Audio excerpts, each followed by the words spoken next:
grew up between Washington and California, and I didn't really have any interest in photography, no. I was going to be an artist, and I was told by art people that I couldn't draw anything out of my own head. I could only trace or copy. So because I couldn't like form and do my own work, they said that was problematic, that I could only copy. And I was like, okay, fine, I'm not going to be an artist. And so I dropped out and decided to sort of do the thing I was second best at, I felt like, which was writing.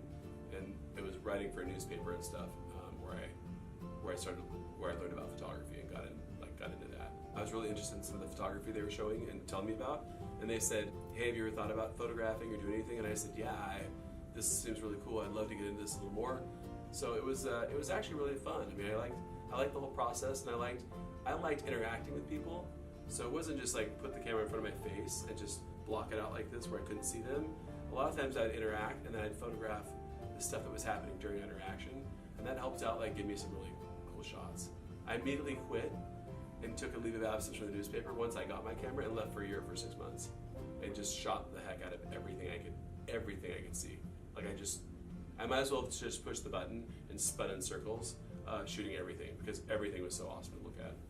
A woman came into my studio, and she was probably about 55, 60, and I shot her portrait for a headshot that she needed done for something for business.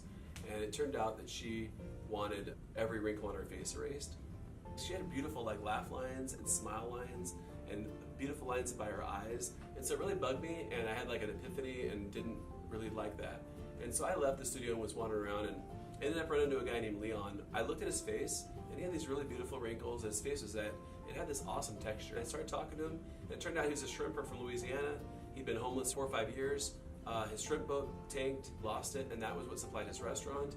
I started thinking about my own perceptions of homeless, and I would have never stopped to talk to him if I hadn't been looking for somebody with sort of an interesting face, based on my experience with the woman who wanted the plastic Barbie doll face. And I asked him, I said, hey, can I photograph you? And he goes, sure, yeah. And I was like, okay, I'll be right back. So I brought my gear, I brought a light back and lit him up and photographed him. I showed him the LCD screen, and he looked at it and he started to cry. But he says, I've never seen myself in like a long time, and I've never seen myself look like that. It got more interest about his story and his face than any of my other work I've ever shot. We give the most of our time in our lives to probably our profession, our job. As a commercial photographer, a lot of people don't know that what we want to do and what we like to do is sell stuff. But at the end of the day, when I was thinking about, okay, what would people say about me? What would be my legacy? That's not how I wanted to spend most of my life. Actually, Tom Patton said, hey, have you ever thought about teaching? And I was like, no, I've never actually considered that.